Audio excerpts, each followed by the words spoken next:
여기서 이제 과학자들은 좀 의심을 이제 했어야 하죠. 무슨 얘기냐면은, 적색 편의의 원인이 도플러 효과만 있느냐, 빛의 적색 편의가 일어난 그 이유가 그 별이 후퇴했을 경우만 일어나느냐, 아니면 다른 경우는 없을까 하는데 고민을 했어야 되죠. 예를 하나 들어보겠습니다. 빛의 파장이 이렇게 있다고 그러면은 속도가 2분의 1로 속도가 2배로 빨라졌다. 만약에 그렇게 되면은 1초 동안에 한 파장이 생기는 거죠. 즉 이게 1초에 두 파장이 있어야 되는데, 만약에 적색 편의가 관측이 돼서 1초 동안에 한 파장만 일어났다. 이러면은 우리는 이거는 빛의 속도의 2분의 1로 뒤로 후퇴하고 있다고 판단을 하지만, 만약에 그게 아니고 그 당시에 그 빛이 출발할 당시에 시간이 지금의 시간보다 한 2배 빨랐다. 그렇게 치면은, 그렇다고 가정을 하면은 이건 1Hz짜리 파장이 됩니다. 왜냐? 이때 시간이 빨랐기 때문에, 지금은 1초지만 그 당시에는 시간이 빨라서 2초나 흐르는 그런 시간이었기 때문에, 그렇게 되면은 파장은 반으로 줄게 되죠. 시간이 이렇게 빨라지고 느려질 수가 있느냐? 아인슈타인 상대성 이론이 그걸 얘기하고 있죠. 시간이 일정하지 않다. 그러니까 중력 근처에서는 시간이 이제 느려진다는 게 이제 일반 상대성 이론인데, 그러니까 시간이 일정하게 절대적인 게 아니고 시간은 빨라질 수도 있고 느릴 수도 있다. 그게 아인슈타인이 발견한 상대성 이론입니다. 그러면은 그럼 시간에 대한 속도를 그럼 과연 우리가 알아낼 수 있을까? 그러니까 어떤 물리량을 시간에 대해서 미분을 한 게 이제 속도인데, 그러면 시간에 대한 속도는 어떻게 할까? 시간 t. 그럼 t를 dt로 미분을 할 수 있느냐? 이건 안 되죠. 그러니까 시간 자체를 미분한다는 거는 이게 서로 이제 상쇄가 되니까 안 되는데, 그래서 여기서 가정을 하나 하는 게, 그럼 요 인자, 요거 자체를 속도라고 가정을 해보겠습니다. 요건 가정입니다. 그러니까 즉 다시 말하면 t의 마이너스 1승이죠. t분의 1. 그래서 어떤 물리량의 t분의 1을 곱하면은 요게 이제 속도가 되는 거죠. 그 물리량의 속도. 길이에 요 t-1승을 곱하면은 그 이동 속도고, 만약에 부피에 대한 부피를 t-를 곱하면은 그 부피가 늘어나는 속도가 되겠고, 이거 온도에 대한 거면은 온도 변화에 대해서 t-를 곱하면은 온도. 그러니까 이 어떤 물리량의 요 시간의 속도를 곱하게 되면은 그 물리량이 변화 속도가 이렇게 나올 수가 있습니다. 그래서 요 t분의 1, t-1승을 시간의 속도라고 가정을 해보겠습니다. 에너지 보존의 법칙.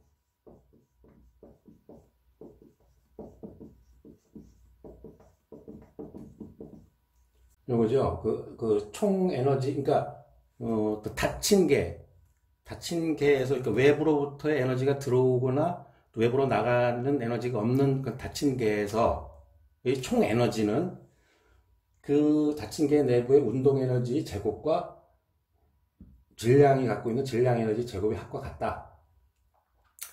이건 이제 에너지 보존의 법칙이죠. 요거는, 그니까, 운동 에너지가 증가를 하게 되면은 질량 에너지는 떨어지고, 반대로 질량 에너지가 늘어나게 되면은 운동 에너지는 줄어들게 되죠. 그래야 이게 유지가 되니까. 요 에너지 법칙, 에너지 보존 법칙하고 또 하나, 허블 법칙이죠.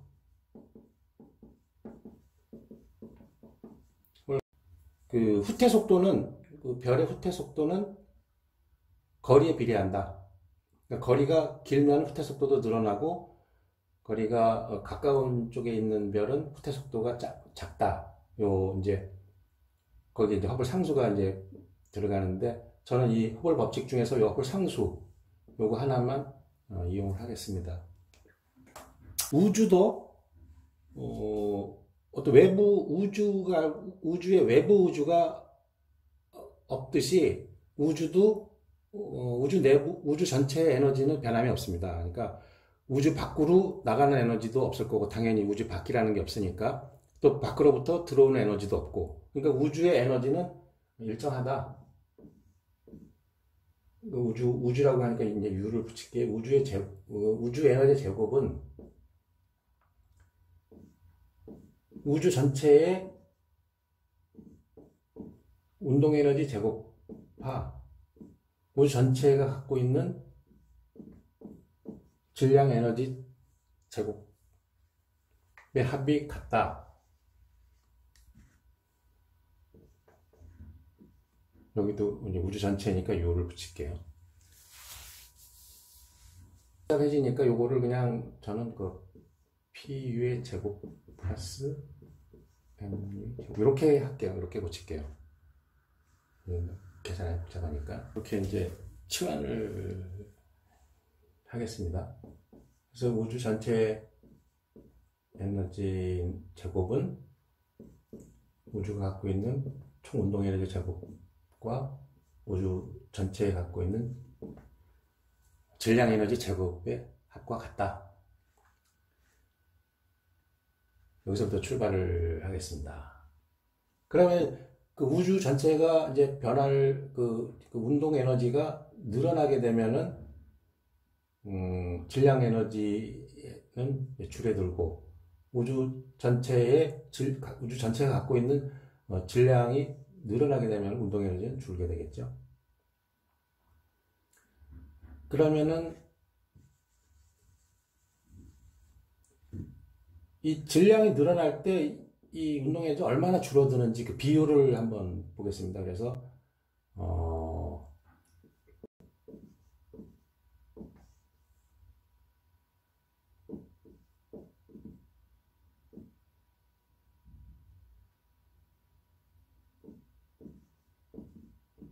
이렇게 되겠죠. 근데 이제 만약에 이 그래프를 보게 되면은 요거를 이쪽이 이제 뭐 질량의 그 에너지 증가라고 보고, 그러니까 우주의 질량이 증가할 때 요 관계는 어떻게 되는가 이거죠. 여기는 M분의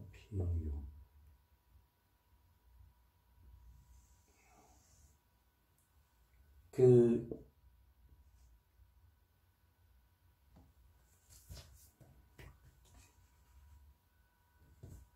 여기는 MU가 이 U랑 같아지는 경우에 이거 제로가 됩니다. 즉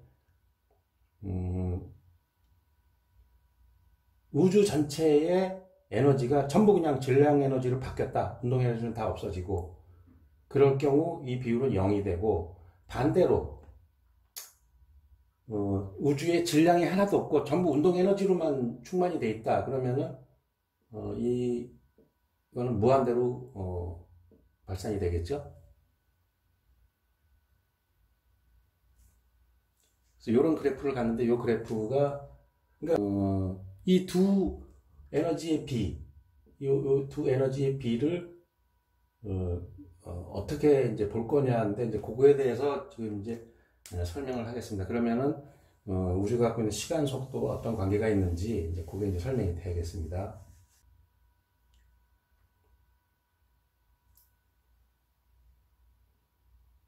요 PC, 요 P는 이제 이게 또 이렇게 되죠. P는 MV니까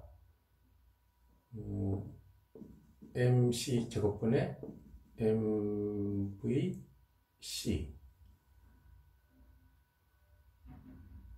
요거 이제 서로 이제 하나 없어지고, 요거는 C분의 V가 됩니다. 이 C분의 V가 뭐죠? 이게 바로 이제 적색편이다, 이게.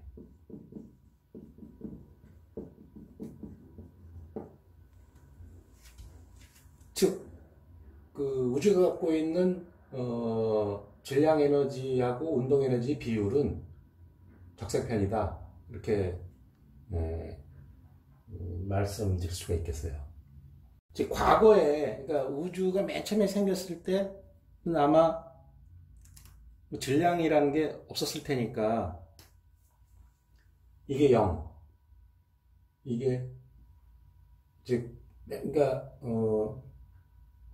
제일 처음에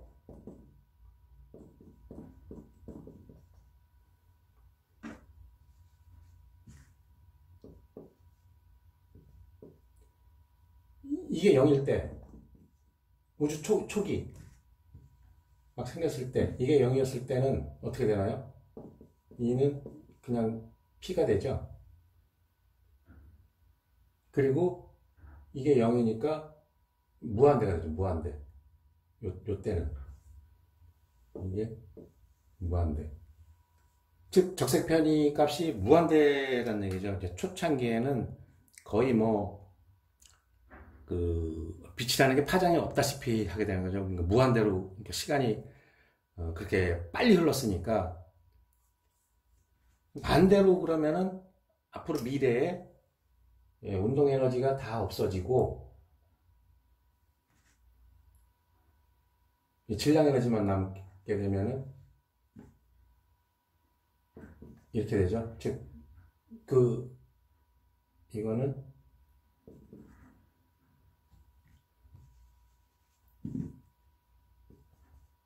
MC제곱, 그 유명한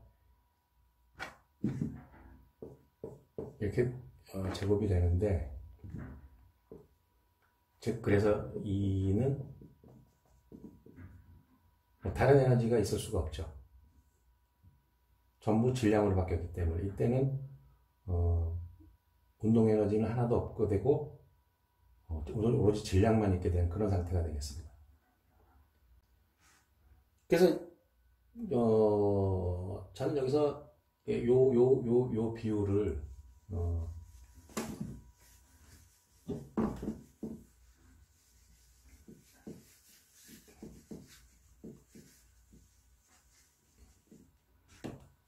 이거를 그냥 이렇게 놓겠습니다. 이거를 이제 이 VU는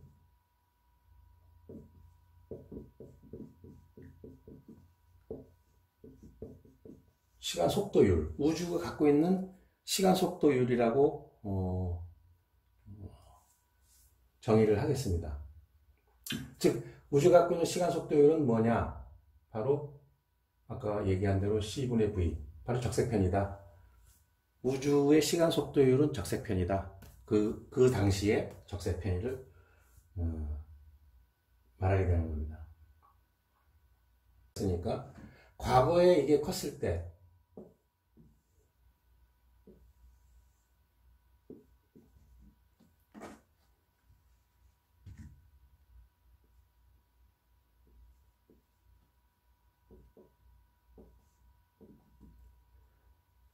과거에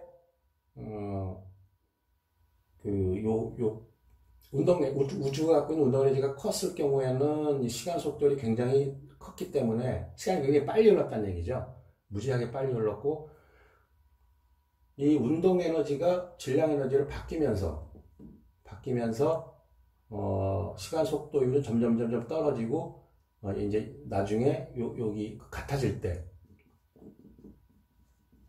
경우에는 거의 이제 시간이 이제 안 흐르게 되는 거죠.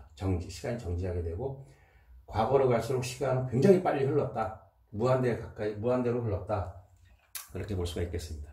초신성 폭발이 있죠. 우리 이제 우주의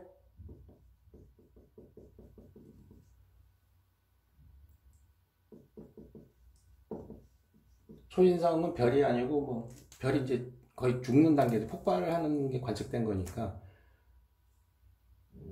초신성 중에, 1A형 초신성. 요 초신성, 그러니까 이 1A형 초신성을 관측을 해서 이제 우주가 가속 팽창하게 됐다는, 게 이제 밝혀진 건데, 1A형 초신성의 특징이 그거죠. 이제 태양 질량의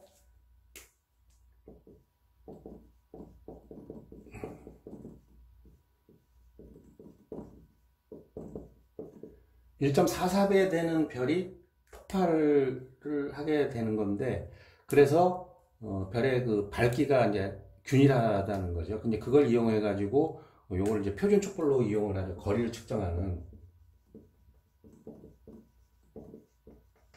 표준 촉불로 이용하게 되는데, 그 근거가 이 빛의 그 폭발 조건이 똑같기 때문에 빛의 밝기가 같을 것이다 하는 가정으로 요 표준 촉불을 사용하게 됩니다. 그래서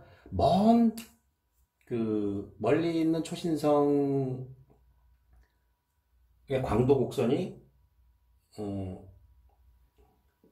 뭐 광도 곡선 모양은 잘 생각이 안 나는데, 만약에 이게 광도 이렇게 될 겁니다. 이렇게 되면은 멀리 있는 초신성은 좀 광도는 약하지만은 이렇게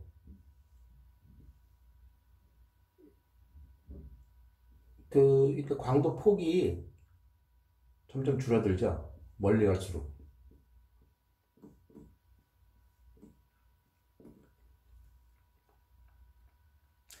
광도 곡선의 이 시간폭이 줄어든다는 얘기는 그 초신성 폭발이 일어나고 사라질 때까지 굉장히 짧아진다는 얘기죠. 멀리 갈수록. 근데 그 이유가 뭐냐? 왜 멀리 갈수록 과거를수록 먼다는 얘기는 이제 그 더 과거란 얘기니까, 왜 과거로 갈수록 초신성 폭발의 시간폭이 점점 줄어들까? 그거에 대한 연구는 없는 것 같아요. 아무리 뒤져봐도 그 이유가 뭔가. 그 현상을 표준 촉불을 이용을 하지만 왜 그런지, 왜 먼 초신성일수록 먼 과거의 초신성일수록 그 폭발의 그 시작부터 소멸까지 시간이 점점 줄어들까? 그거에 대한 어떤 근거라든가 이런 거는 제시된 바가 없습니다. 그래서 아까 얘기한 대로 과거에는 시간이 빨리 흘렀다. 과거에는. 그래서 과거로 갈수록 이게 광도 폭이 줄어든다는 건 먼다는 얘기죠. 광도가 일정하다 그랬으니까. 멀리 갈수록 광도 곡선의 폭이 줄어든다는 얘기는 똑같은 조건인데 시간이 빨리 흘렀다. 그래서 어떤 현상이 빨리 끝난다. 이런 얘기는, 이거는 똑같은 게 세페이드 변광성의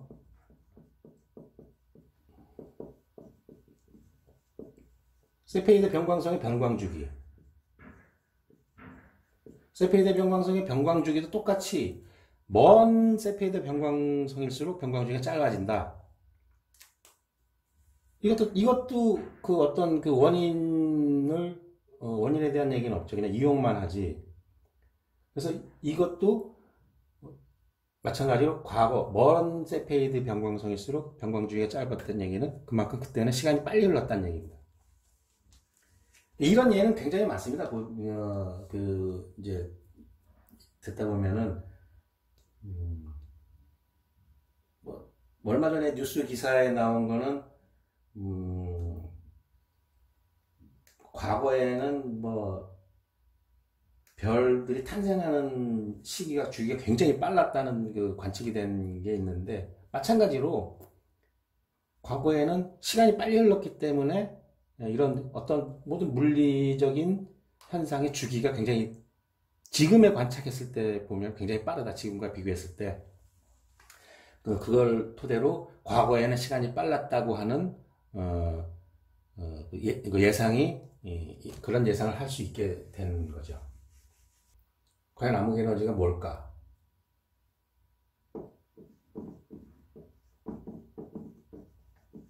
암흑 물질은 뭘까? 이게 이제 아마 남은 과제일 것 같습니다.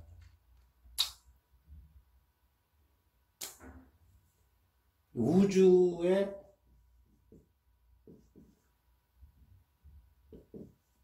모든 질량, 이거는 일반 물질, 암흑 물질.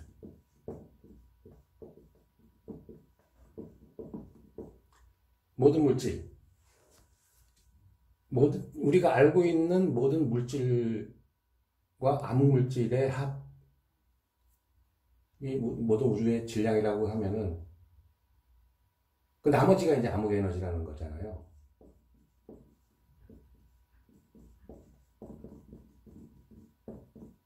암흑 에너지는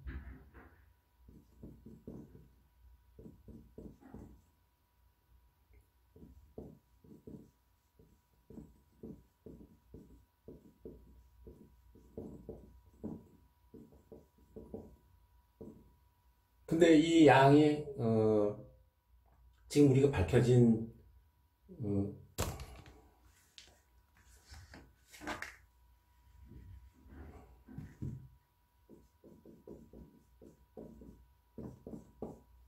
이렇게 되죠. 우주 에너지는 우리가 알고 있는 모든 일반 물질의 질량을 갖는 모든 물질과 아직 실체가 밝혀지지 않은 질량을 갖는 물질의 합 더하기 암흑 에너지인데, 요게 전체 우주 에너지의 한 25%라고 보는 거죠. 요게 한 75%가 되고,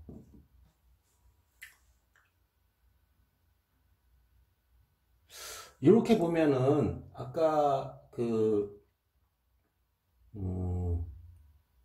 처음에 에너지 보존 법칙을 얘기했을 때 그건 좀 유사한 느낌이 듭니다.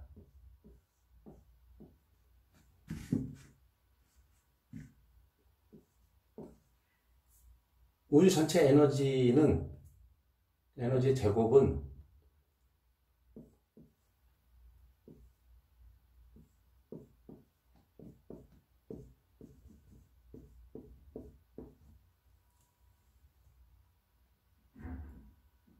즉, 이 얘기는 우주에서 갖고 있는 모든 질량을 갖고 있는 모든 물질의 합. 나머지는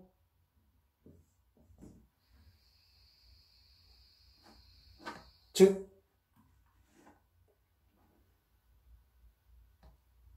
암흑 에너지는 운동 에너지라는 얘기죠.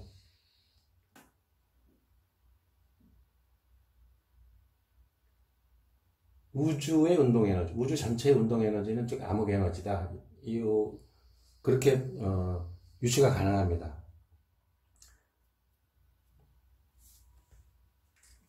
그러니까 암흑 물질은 아직 이제 뭔지는 모르겠는데, 이 암흑 에너지가 질량으로 변하는 최초의 물질, 운동 에너지가 질량 에너지로 이게 증가하면서 이게 줄어드는데, 이게 이쪽으로 변하는 최초의 물질이 이제 암흑 물질이 되겠죠. 이제 그거는 뭐 나중에 뭐 과학자들이 더 연구해서 이제 밝힐 일이고, 일단 저의 가정은 암흑 에너지는 우주 전체 운동 에너지다. 그렇게 가정을 하겠습니다. 암흑 에너지가 우주 전체 에너지의 2의 75%다. 그렇게 되면 어떻게 되죠? 아까 PU에서 우주 전체의 시간 속도율은 어떻게 되는가?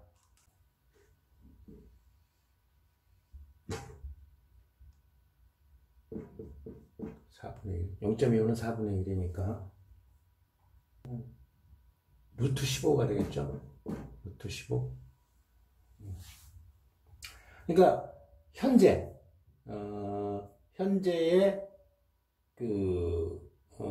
지금 시간 현재의 암흑 에너지가 전체 우주 에너지의 75%라고 친 현재, 그러니까 현재의 시간 속도율은 루트 15다. 현재 우주 전체의 평균적인 시간 속도는 시간 속도가 아니고 시간 속도율은 루트 15다. 여기 단위가 없죠. 왜냐하면은 에너지와 에너지의 비를 나타낸 거기 때문에 이거 그냥 루트 15. 지금 현재 뭐 75%니까 지금이 만약에 이 정도다. 여기가 루트 15. 현재 만약에 이렇다. 그러면은 과거에 요 값이 근데 예를 든 겁니다. 1.2 곱하기 10의 16승이었을 때, 현재는 루트 15인데 요 값이 과거에 어느의 값이 1했을 경우, 그러니까 굉장히 우주 초기가 되겠죠. 1.2 곱하기 10의 16승이었을 때, 요때 VU가 요때, 즉 요때는 MU는 얼마가 되냐? 8.2 곱하기 10의 마이너스 17승 이렇게 됩니다. 이랬을 경우에 이 당시에 1억 년, 이 당시에 1억 년은 지금 우리 현재에서 관측되면 1초.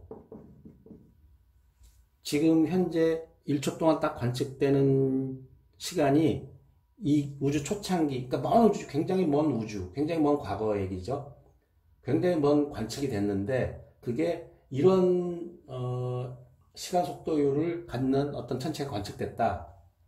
그러면 그 천체는 우리가 이제 1초 동안 일어나는 현상이, 얘네는 1억 년 동안 일어나는 현상이 우리는 1초 동안에 보게 되는 거죠. 그러니까 1억 년 동안에 변화하는 물리 현상을 우리는 1초 동안에 관측이 가능한 겁니다. 이게 이제 더 먼 과거로 갈수록 더 심해지죠. 이게 10억 년이 1초인 경우도 있고 100억 년이 1초에 관측될 수도 있고, 우리가 우주 나이를 지금 138억 년, 약 우주 나이를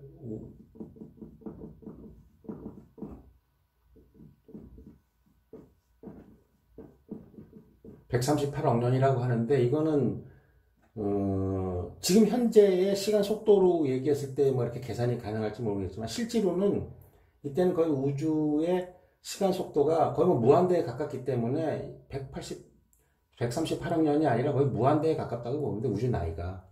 왜냐하면은 그 당시에 시간 속도는 지금의 비교 상상할 수 없을 정도로 빨리 흘렀기 때문에 거의 우주는 무한대에 가까운 나이를 갖고 있는 거죠. 시간 속도를 어떻게 했습니까? 요거로 제가 아까 가정을 했죠.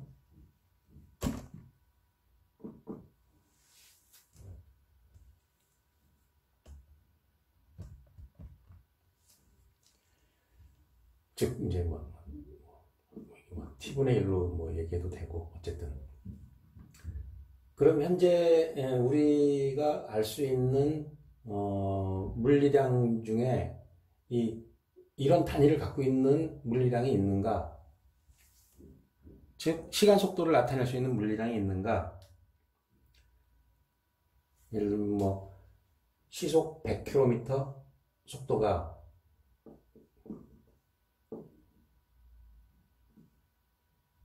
그럼 요거는 이제 여기 t분의 1이라는 그 t-1이라는 요소가 있지만 여기는 이제 길이라는 요소가 있기 때문에 이것도 아닙니다. 그러니까 순수하게 어떤 거에 끝에 붙는 단위가 t-1인 물리량이 있는지 그게 있다면은 그게 시간 속도가 되겠죠. 근데 저는 못 본 것 같습니다. 이 t-1이라는 물리량을 갖는 단 하나 아까 제가 처음에 시작할 때 물리적인 법칙에 근거해서 얘기를 한다고 말씀을 드렸는데 하나는 에너지 보존 법칙이고 또 하나가 허블 법칙이라고 그랬는데 허블 법칙 중에서 허블 상수를 내가 예를 든다고 그 근거로 한다고 했죠. 그러니까 허블 상수가 어떻게 됩니까? 허블 상수? 허블 법칙이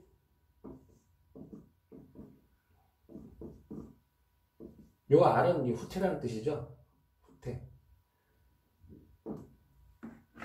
여기서 이 허블 법칙이 그 후퇴 속도는 거리에 비례한다. 근데 이 허블 상수가 있지. 허블 상수가 어떻게 되나요? 허블 상수? 허블 상수가 여러 가지 뭐 관측에 따라 틀린데 뭐 저는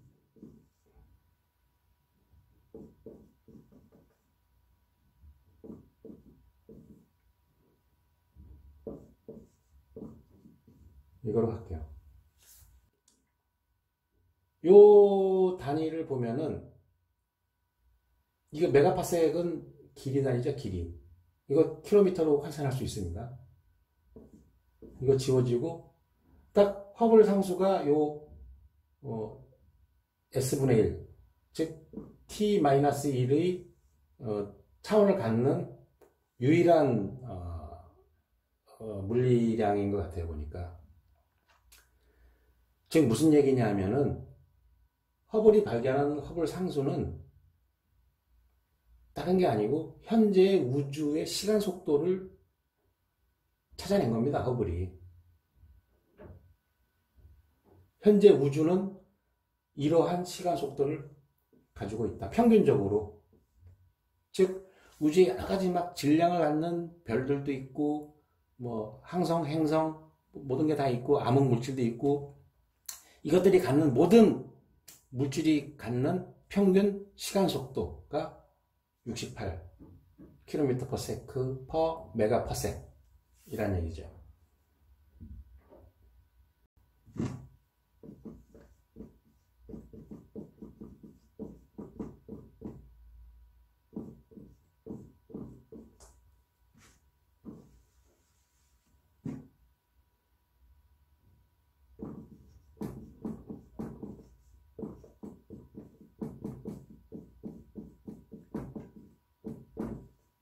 현재 우주 시간 속도입니다. 그래서 과거로 갈수록 먼 과거로 갈수록 허블 상수는 과거로 갈수록 그 허블 상수는 굉장히 커지고 미래로 갈수록 허블 상수는 굉장히 작아집니다. 이게 계산해 보면 즉 과거로 갈수록 우주의 시간 속도는 굉장히 빨랐고 미래로 갈수록 우주의 시간 속도는 느려진다. 현재는 68 현재는 이런 속도를 갖고 있고 자 그러면 이거로 뭐를 알 수 있느냐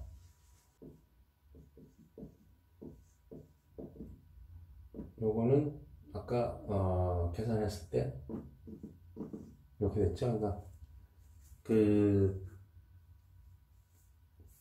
적색편이 우주 시간 속도율이 적색편이인데 이거는 어떻게 되나요? 속도니까 그러면 어떻게 돼요? 요거는 속도의 시간을 곱했으니까 거리가 되겠고,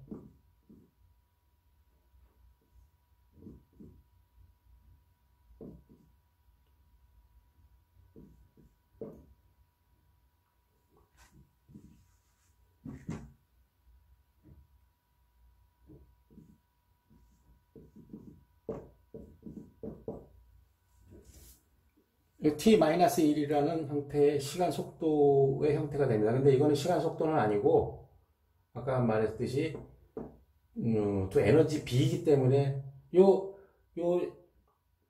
빛의 속도에 t-1이 있기 때문에 서로 상쇄가 돼서, 이거는, 시간 속도는 아니고, 시간 속도 유리, 아까 말씀드린 유리죠. 근데 어쨌든, t-1의 형태의 모양으로 이제 바꿀 수가 있습니다. 시간 속도가 허블 상수라고 했으니까 요거를 h로 변환을 하면은 이게 현재의 요 시간 속도 허블 상수라 그랬죠 아까? 허블 상수가 시간 속도다.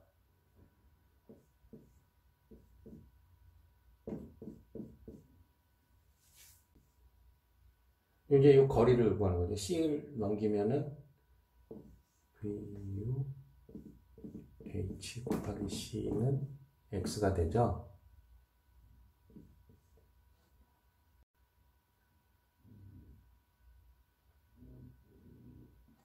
요거는 아까 루트 15라고 했고 허블 상수니까 68 km/s 메가 파섹 이 x 요게 x가 됩니다. 즉 x는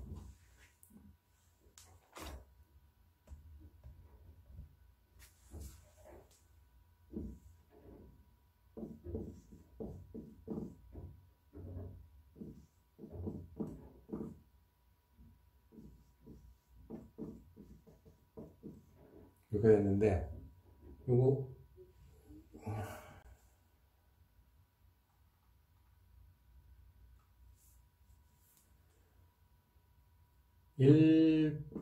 1파섹이 얼마인가? 3.26 광년.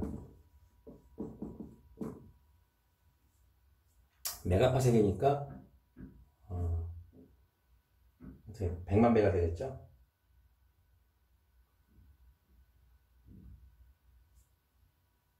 그리고 요 C는 C는 어떻게 3 곱하기 10에 5승 킬로미터 8승 미터니까 5승 킬로미터가 되겠죠? 요거랑 나중에 지워야 되니까 그럼 이건 어떻게 되냐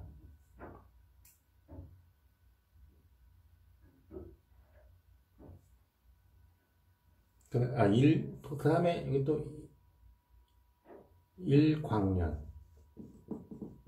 1광년은 9.46 곱하기 10에 12승 킬로미터 그러면 이게 계산이 됩니다. 그러면은 이게 어느 정도 되냐면은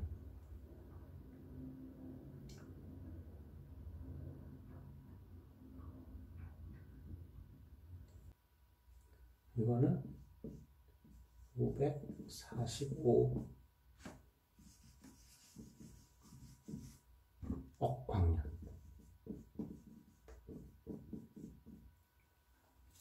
우주의 크기는 결국은 545억 광년이다.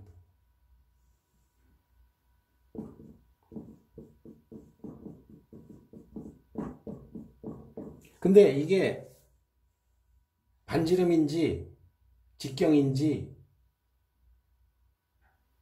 뭐 그런 거는 알 수가 없습니다. 지금 현재 하여튼 545억 광년이라는 크기를 갖는 그런 그 공간이다. 우주는 545억 광년. 근데 이게 이 그 우주가 팽창한다고 해서 이 545억 광년이라는 숫자가 늘어나지는 않습니다. 이거는 이 545억 광년이라는 크기는 우주 초창기, 뭐, 아주 초창기 때도 545억 광년이었고, 먼 미래에 또 545억 광년이라는 이 숫자는 일정합니다. 이 숫자는. 왜냐? 아까 요 계산에 우리가 VU는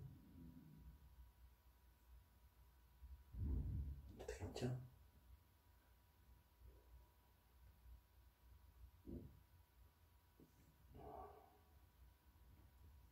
C H라고 했는데 이 과거로 가면은 이게 커지고 이게 커지면 똑같은 비율로 이게 커집니다. 미래로 가면은 이 허블 상수가 작아지지만 이것도 작아져요. 똑같은 비율로. 그래서 이 절대적인 그 크기는 변함이 없습니다. 과거나 미래나 545 광년이라는. 그럼 뭐가 틀리냐?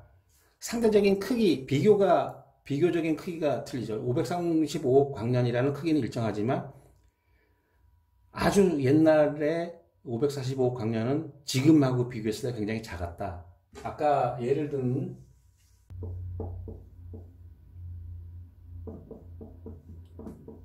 요 우주 시간 속도율이 1.2 곱하기 10의 16승이었을 때 이때 이때 1억 년은 현재의 1초에 해당한다고 했죠. 그럼 이때 우주의 크기는 어땠냐? 시간 속도율이 이때 이렇게 했을 때 우주의 크기는 똑같이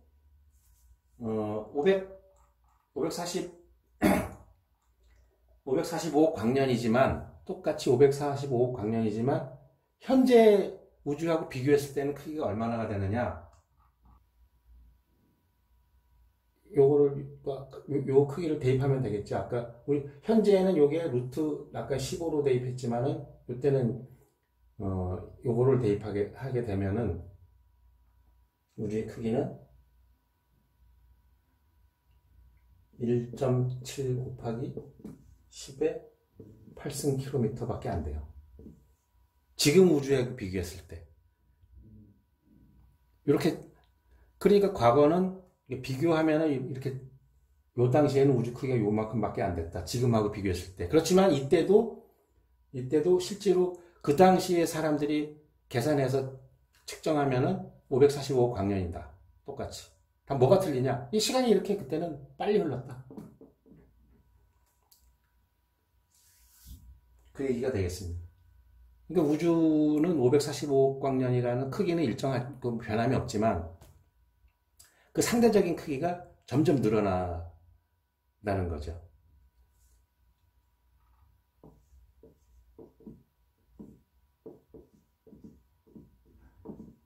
이 역수는 어떻게 될까요? 역수.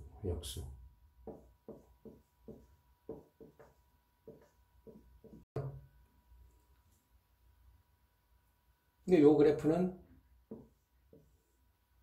0에서부터 출발해서 여기가 MU가 2U가 되는 이 시점에서 무한대로 또 발산을 하게 됩니다. 여기 0이고 이거는 PU의 크기는 이게 무슨 소리냐? 아까 우주 크기를 할 때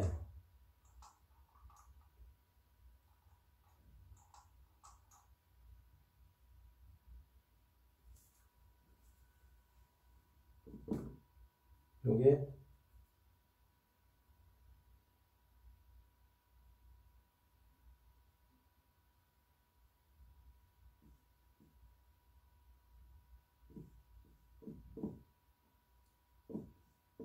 이렇게 되죠? 이거의 역수니까 어떻게 되느냐? 요거는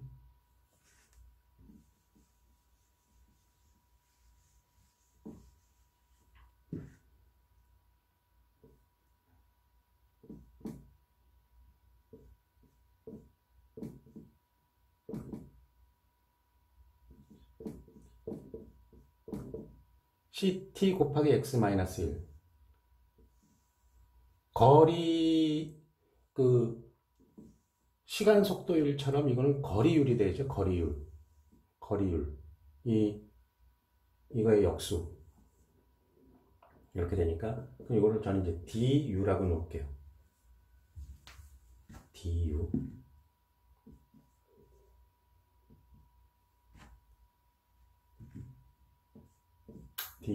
du는, 즉, 거리율은 그 미래로 갈수록, 그러니까 우주의 모든 에너지가 질량 에너지 다 바뀔 경우에 무한대로 커지게 되는 거죠. 이 거리율 자체가 이렇게 무한대로 가게 되니까. 즉, 우주는 가속 팽창을 한다. 결국은.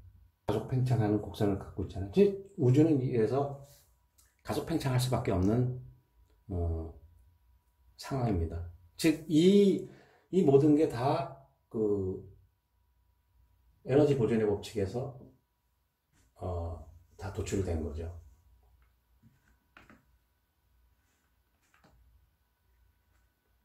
근데 이렇게 보면은 이게 어떤 의미가 있냐면은 우리 엔트로피가 증가하는 거하고 거의 똑같습니다. 돌이킬 수 없는, 되돌릴 수 없는 불가역 반응이 일어나는 거죠.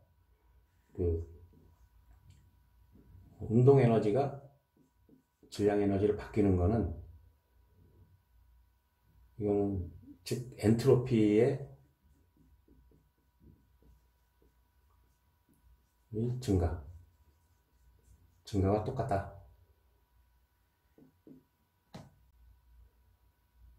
우주가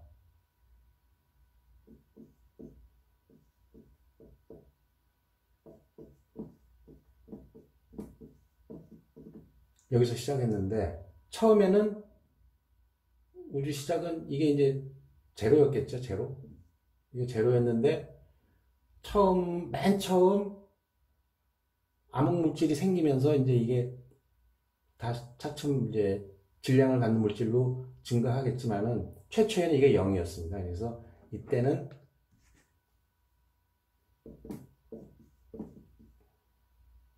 그래서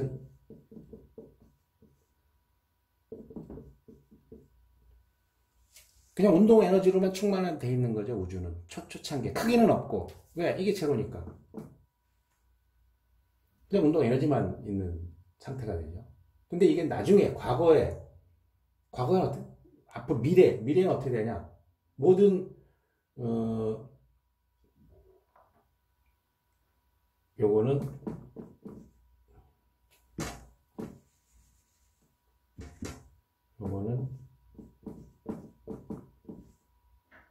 없을 때.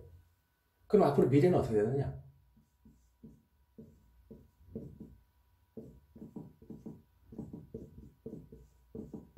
요게 제로가 되겠죠, 요게.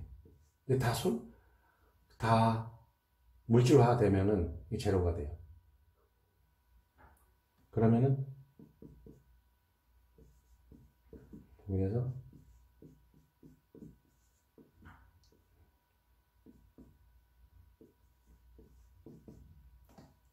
이 상태가 뭘까요? 이 상태? 운동 에너지는 없고 질량만 있다. 즉, 우주는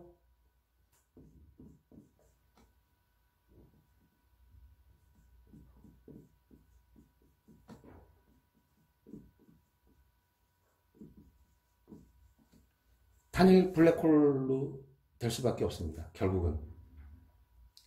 모든 운동 에너지는 없고 질량만 갖는. 그래서 우리의 미래는 그냥 모든 우주는 크기는 거의 무한대로 커지고 상대적인 크기죠. 시간은 멈추고 형태는 블랙홀 하나만 존재하는 그런 우주가 되겠습니다. 이게 결국은 이게 또 원방 정식이잖아요.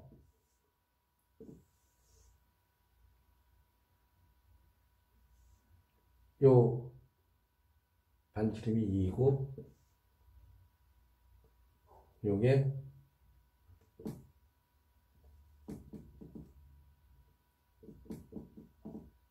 시라고 하면은